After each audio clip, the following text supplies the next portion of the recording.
explain that to me. Thank you, Mayor. I'm going to explain this for the benefit of the audience and council. So, the two rezonings that you just heard are what are described as legislative decisions. Council gets to vote, anybody can speak, there's no rules. The request before council now is to ask to have it designated a planned unit development. That is a category or a special condition, if you will, that allows a developer to increase the density within the existing zoning for the property. So council's already rezoned it to R1. Now the developer is wanting this PUD designation to up the density, that is the number of dwelling units that are allowed on the property, a little bit more, okay? In order to accomplish that, the zoning ordinance is very peculiar and particular. The state of South Carolina is very touchy about how you conduct evidentiary hearings. It follows the same pattern, similarly, as would a jury trial. Testimony is taken, people are sworn in. Not everybody can speak, only those that are considered parties of interest, which in this case is the town, the developer, and pretty much the adjoining property owners, and any expert testimony that may be given. Hearsay, subjective opinion, saying things like, well, I don't like that, it's ugly, that won't cut it. Can't do that. It's got to be based on fact.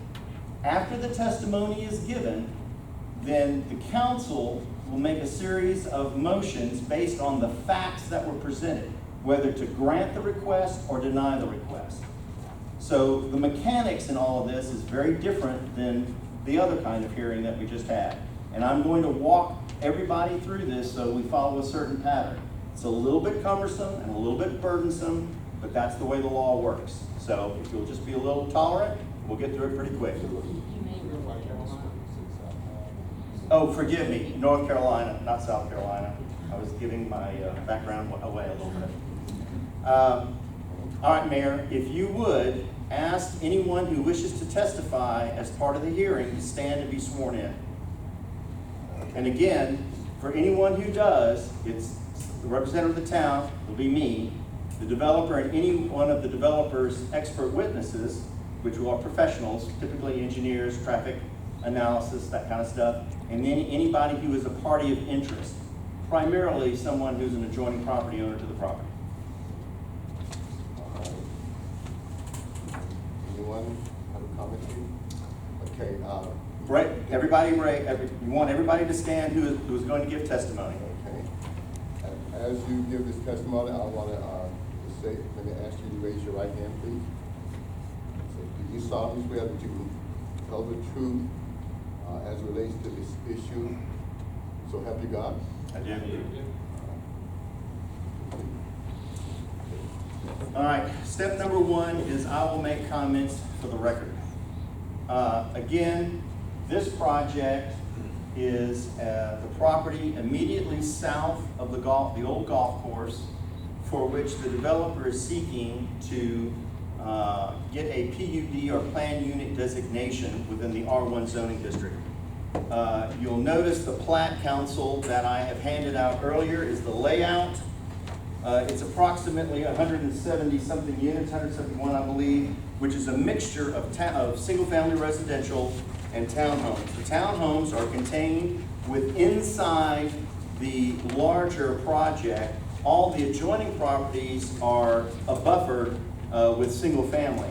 There is open space and drainage facilities to the rear of the property, which is closer to the river. The key element in all of this, which attracts the most attention typically, has to do with traffic. Yes, that is correct, Mayor. I know the developer will have his traffic expert speak to it, but I'm just going to give you in a very cursory way sort of the decision or the proposal that they are recommending. So when the golf course was originally approved, well before I showed up, they got the R1 zoning and then the PUD. So they had an entrance, Club Road, close to the intersection, Highway 401 and Highway 39 South. Okay. So that particular access point would allow a full movement. In other words, turn right, turn left. Okay. Now, because of the proximity or the closeness of that interchange or that intersection to the 401-39, that was potentially going to be a challenge because it doesn't allow for a large amount of queuing, which is a fancy way of saying cars build up at the intersection when it's a red light and then it starts backing up. Okay. So while the town did all of this, that's what we were dealing with. Now, as circumstances have it, the same developer for the country club, the golf course, bought the land south of it and went to some length to discuss with DOT and got their traffic engineers involved and have come up with a better solution to the overall traffic pattern that will result from this development package. And the 2 pages that I handed out to you earlier that shows a small graphic, that is the new pattern that will be allowed. The Club Road entrance is no longer going to be a full movement access point. It will only be right out and right in.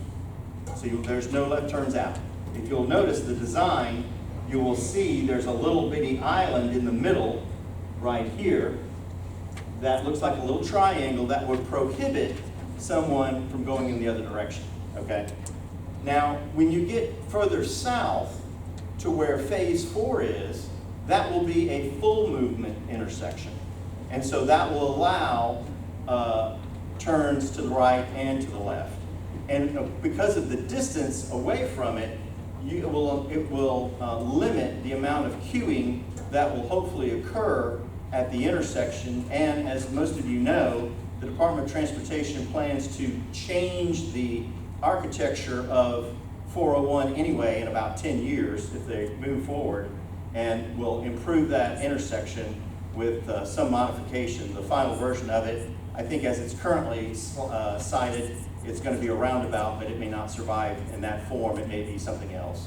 But the point of the story is that as a result of this design, it's assumed as a result of the analysis that was conducted that the traffic will be a little bit more improved because of those access treatments. That's really all I have to say as part of that. I will go, and the way this works, Mayor, is council can ask me any questions, the developer can ask me any questions, and only those parties of interest that were sworn in can ask any questions of me. So cross-examination is allowed. Philip, I have a question. Yes, sir.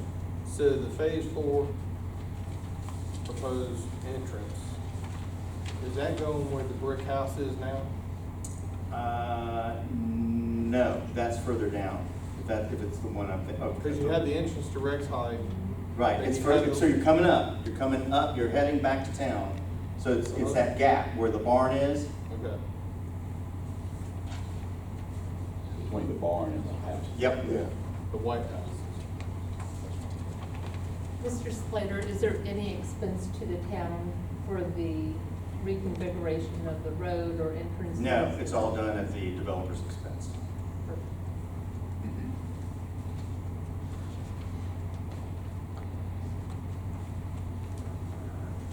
Any other questions from Mr. Slater? If there's no other questions from council, Mayor, if you'd recognize the developer to see if he has any questions. Mr. Winslow? No questions, just presentation, please.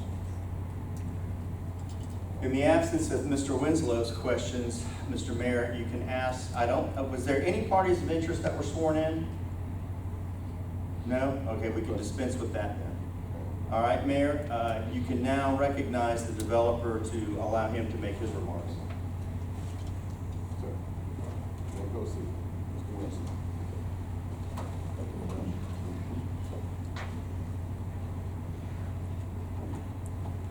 All right, I can do my full presentation now. All right. Thank you very much for letting us present for you tonight. With us this evening, we've got Mike Moss. He is my partner in this project. He's a partner in all the subdivisions that we do. We've been working together for 15 years now or something like that. and so we're very like-minded when we're working together. Mike is also a surveyor. He's been surveying for a long time, I've also brought Chris with us. Chris Lewis, he is our engineer. He handles all the stormwater. Works a little bit of traffic in conjunction with the traffic engineering, does stormwater, water, sewer, interior road layouts, those kind of things, grading. Chris is about, he's just graduated engineering school about 3 years ago, looks like, but he's much older than that. He's a lot of experience. We've worked with Chris for about 12 years, I think, although we've known him longer than that. He has a partner with 2 other engineers. So I bring it up because they've been doing this for a long time, we've worked together for a long time, and work very well together. Also brought along our engineer, Josh Rinke, he's our traffic engineer. Escape me. Thank you, Raymond Kemp. Yeah, Raymond Kemp, and I'll talk him up here a little while, just talk a little bit about the traffic study we had completed. Let's go ahead, I'm gonna go ahead and jump into the affordability and the question about the price points we're gonna be in. And I'll go ahead and answer your question, all right? Because I asked Mike about, comments that were made. It is gonna be very difficult for us to build under $300,000. We have to be very diligent about the product we're building to get to a townhome, because costs are so high right now. 2 years ago, you could have built a 175 to 225 house, reasonable house in a good location with a good lot. It's not too expensive. Now it's very, very difficult to get a single-family house under $300,000. So one of the reasons why we propose the townhomes.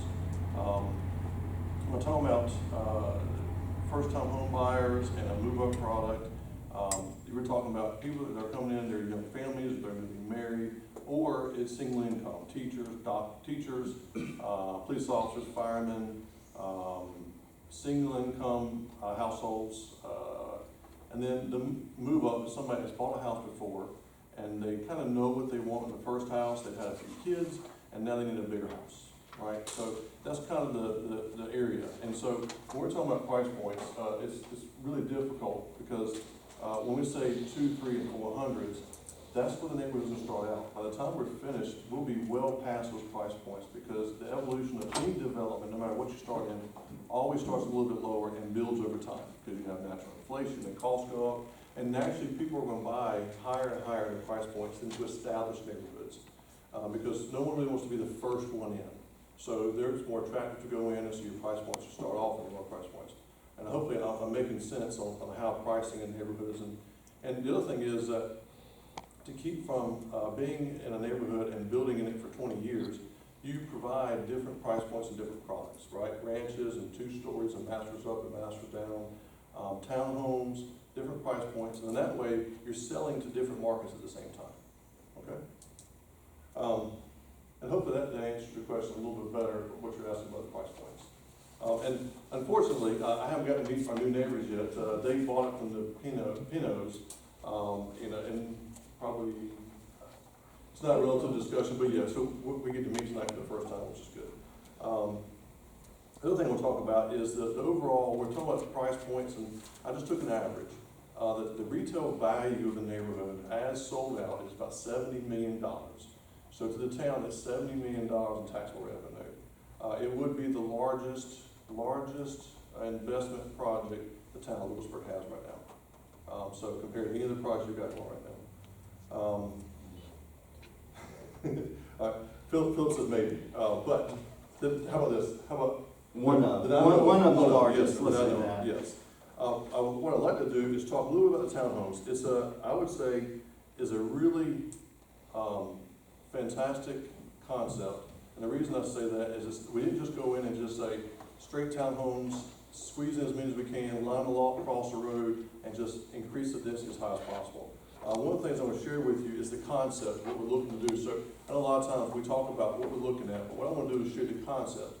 And Mike and I actually worked on this for a while. This comes out of an example of this. I'm going to show you some, okay, absolutely, thank you very much. If you would, pass it out.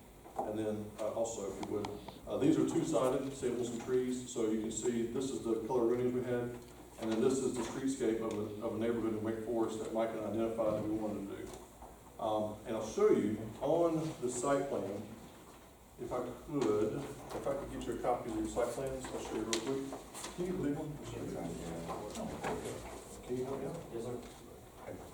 right, if Chris comes and helps. I think I did. So, what I want to show you is that I don't say it's unique design, it's just not very many people do it because it uses up more space. But we like it. What we did is we designed a rear entry garage townhomes. So you would drive in and you actually park in the back of the buildings. And then we put courtyards in the middle. The courtyards in the middle, if you look at the renderings, there you go, the color renderings, turn it over to the side. This is designed, so the townhomes look at each other, and we have access in the middle. This will be a courtyard, and so this will be an area where people will go out, hang out, play, put a ball, that kind of thing, and they actually park in the back. So you don't see the parking when you're in the townhomes. You come home, you drive in the back, you park, you walk up in the backside, but it makes a great elevation for the townhomes. And that's what you can see here, how it's designed. So those are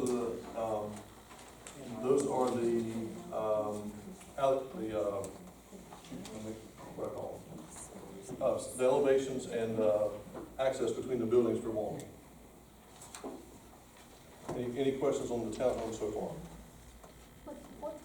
About what size are the townhomes? Are they like 2 bedrooms, 3 bedrooms, or can you A get minimum of 3 bedrooms. minimum of 3 Yes, bedrooms? yes.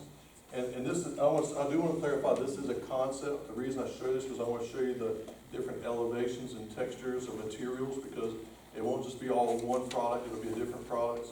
We'll have some ranches, some 2 stories, because again, that's what you're looking for, is that people are looking for different products and different price points. Okay? All right, so we'll take this. While I put this up here, let's go ahead and cover things. We're talking about different price points. In the original phase, we mirrored it over here in the new phase. These are the patio homes. Patio homes are designed to be your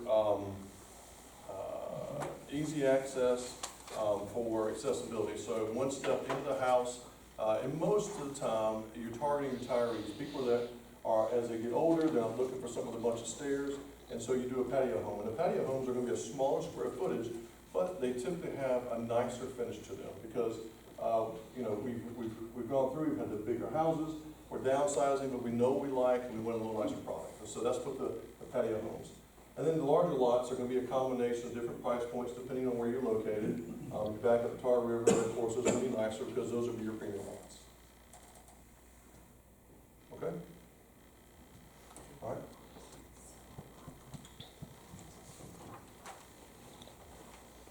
We talked about townhomes, the patio homes, the move-ups, the townhome rear loading.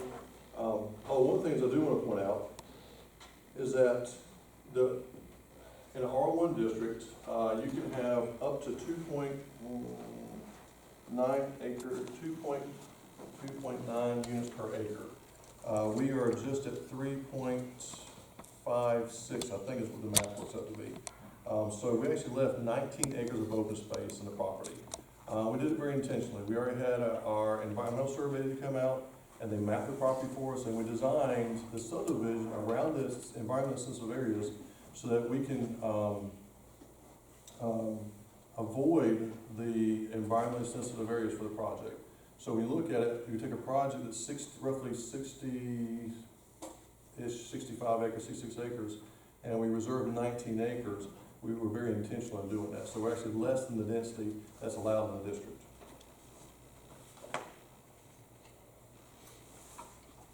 We talked a little bit about the traffic, and thank you so much for making the introduction on that. I'm going to have Josh come up here. I'm going to give a quick introduction, but I'll let him follow the details.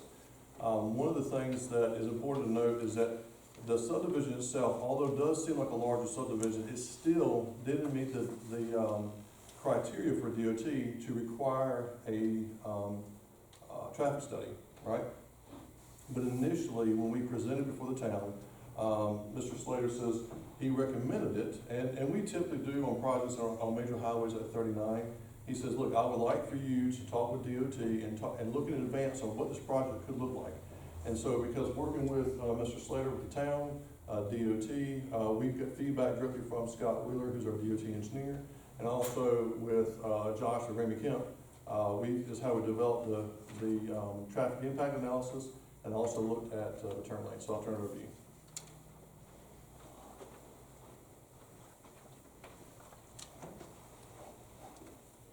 Josh Ranke with Ramey Kemp and Associates, 5808 Farrington Place, Raleigh, North Carolina.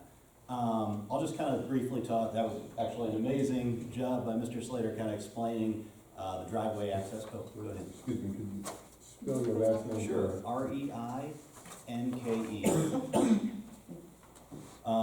So I'll kind of briefly talk about how we got involved, the process. It was something we're below the typical threshold for an NCDOT traffic impact analysis to be required.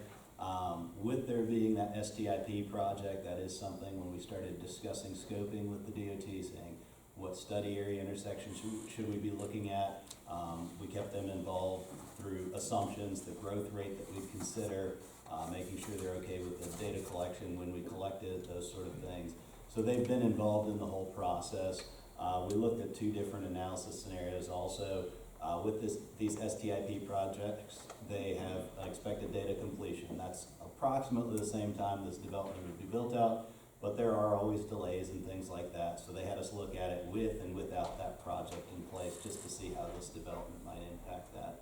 So like I said, we, all the way from scoping, which is determining study area intersections, looking at the growth rate to project the traffic volumes up, because we go out and conduct counts during the peak times. So we look at a couple hours in the morning and a couple hours in the evening when people would be sort of going to work or school, and then coming home from those. What we do then is we look at the peak period of that. We look at the worst hour.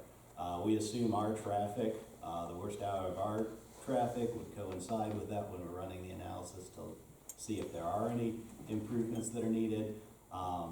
In terms of what we saw, the big thing is those turn lanes at the site driveways. What we want to do is make sure you have safe conditions. You've got a lot of through traffic coming through there. You want to make sure we get the site traffic out of that through traffic safely into a turn lane to make that movement. So that's a big thing with these traffic studies is, even though it wasn't required, we are looking at, are those storages, where he was describing queuing earlier, making sure those cars that would back up and be waiting to turn in to get a gap in the through traffic, make sure that's adequate storage that's being designed.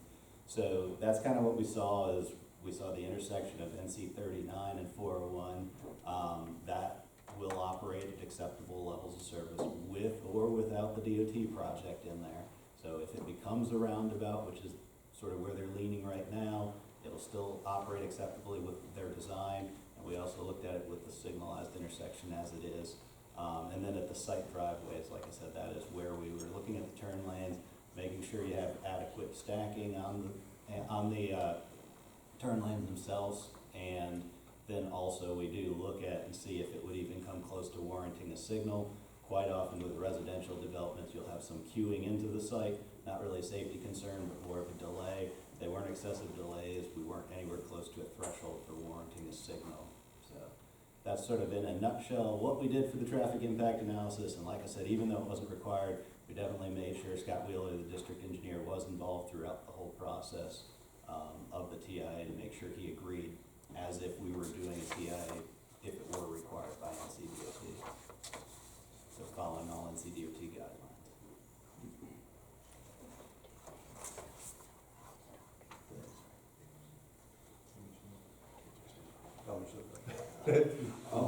Yes. Because in your study there, as this project progressed, did your study tell you how the traffic will increase? Yes, so what we do, that's one of the assumptions we look at. When we look at the typical growth out there, we'll say we know we've got the counts currently, so we go out and actually have somebody collect the data during those peaks. Turning movements, so whether they're turning right, turning left, going through an intersection, we have all of that. And then what we do is we look at historical growth, if there are any adjacent developments that the DOT or town would say also include some other development that'll go in. So we're projecting out to the future build-out year. So what we're looking at there is the year 2028. So we're growing the traffic up to that, then adding in our expected traffic. So our expected traffic, once again with these developments, there are guidelines that NCDOT follows that is a nationally publicized. It's the Institute of Transportation Engineers. Essentially, they study residential developments all over the country and say, here are your typical rates during these worst case times, and that's the volumes that we're using there to sort of grow that up. So we not only grow the traffic out there on the roads, knowing it's going to continue to increase, but then we add in our traffic as well as the analysis. Let me follow up, with the mayor. So I guess to kind of bring ahead to the answer is that even at peak times, it only adds 8% more volume to the roads. And that's actually the traffic study that's been presented to the board. So our So- site Yes, has. the site, yeah. So we're looking at, what is the impact? It tells you what it is, it's an 8% impact at peak volume. And it's even less throughout the day. Did I say that right? Yes. Okay. Yeah, okay.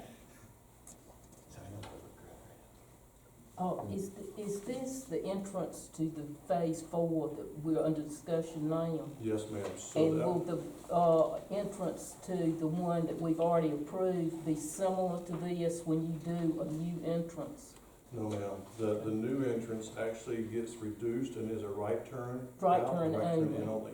So that will become the main entrance, which, when Mr. Slater was talking about increasing the distance from the intersection, which actually makes it better, it's because we've moved the intersection further down and actually improved it and widened it and made a larger boulevard. Okay, so this is the one to come with the new part? Yes, ma'am, it is. Thank you.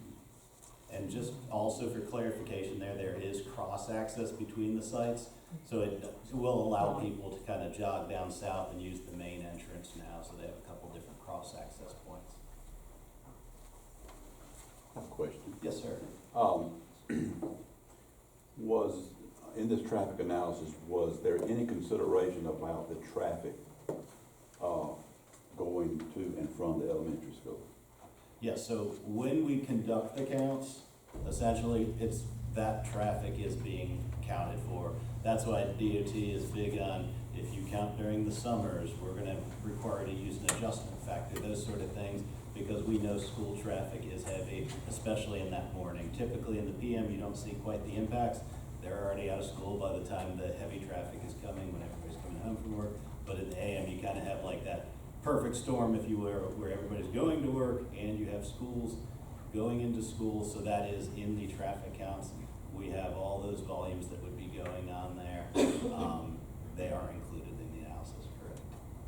Speaking of schools, the entrances to all of this development would be bus accessible? I mean, what, for And children once that again, we can live have this- within each phase? Yeah, we can have the site engineer to speak to that, but they have turning templates that they're required to use when they design these to look at those sort of things for those types of vehicles. And once again, getting an NCDOT driveway permit, they definitely look that over on the DOT. And fire and Yes. all such? Do you ever anticipate a point where there may be a need for a signal?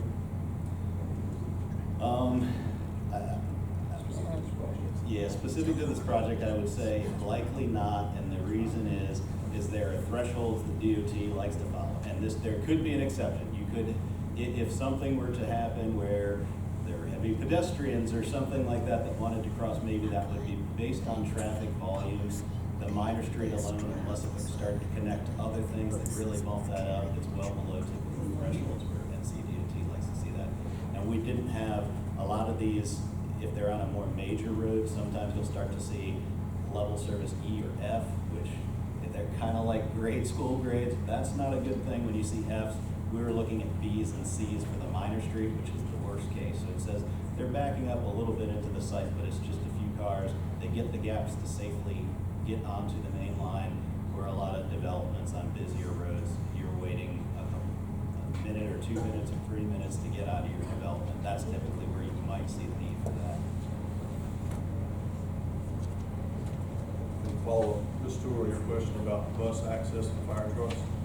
The town actually has wider standards than the standard DOT road is. I can let Chris, if we need to get some actual numbers, but so DOT road is the standard size, and the town actually has a wider pavement and then even further back to the curb. Thank you, that's great.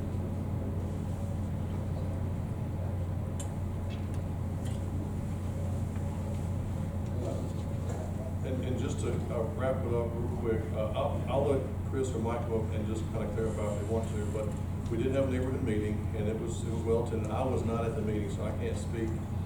As I was there, I could just go off the notes that were given us. Traffic was a concern. Another one was that, you know, they've been living in neighborhoods for a while, and this is new, and it's kind of a little bit shock, and so, you know, what can you do to help alleviate some of that? And one of the things we talked about was putting a buffer between our project and Rex Heights, and then also some type of buffering between our new neighbors and also our project, and we've agreed to do that. It is not reflected on the plan just because we didn't get a chance to update them, but we have agreed to do that. And it is no cost to the neighbors of the town, it's at our expense.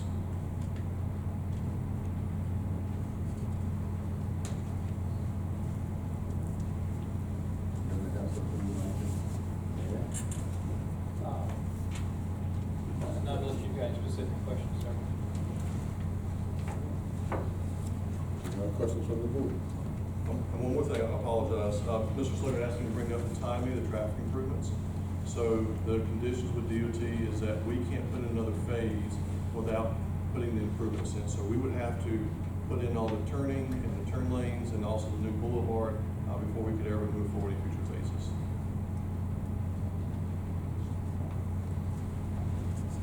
Any more questions?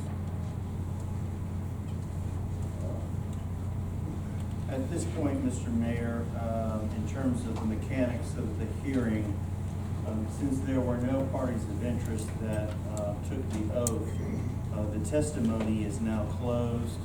And if you will turn to page 47 in your packets, you'll see that there are 4 motions that have to be made and voted on individually. If you have any questions about them, or I can go over them briefly if you'd like. The first motion is to accept the staff report and all the exhibits that were submitted to us from the developer as part of the record. The second one is to approve or disapprove the findings of fact which are in your staff report, items 1 through 12. When you make the motion, please note that you specify the findings of fact, items 1 through 12. The third motion is to approve with conditions, or deny the issuance of the special use permit. And then lastly, the motion to issue the order of approval, which is in effect directing me to issue the order to approve the special use. Okay, going on there. As indicated, the first motion, council, as you see in the package, the motion to accept the town's exhibit into the record. It's been moved properly. The second. It's been moved properly second that we accept the town's exhibit into the record. All in favor? Aye. Opposed? Second item of the motion is a motion to approve or disapprove the findings of the facts as it was presented. Items 1 through 12 was listed in our staff report. Mayor, I move that we approve the findings of fact, items 1 through 12 is listed in the staff report. I second. It's been moved and properly second that we approve facts, items 1 through 12 as listed in the staff report. All in favor? Aye. Opposed? Item number 3, the third motion, a motion to approve with conditions or deny the issuance of the special use permit. I make a motion that we approve the issuance of the special use permit. I'll second. It's been moved and properly second that we approve the conditions of the issuance of the special use permit. All in favor? Aye. All approved? Item number 4, a motion to issue the order of approval. Mayor, I make a motion to issue the order of approval. Second. It's been moved and properly second. That we issue the order of approval. All in favor? Aye. All opposed? Thank you.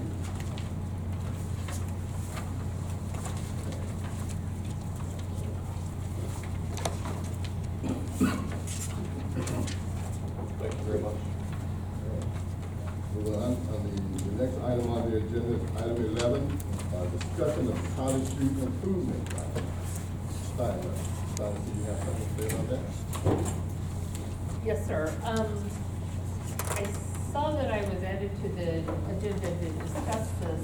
I understand that Mr. Elliott had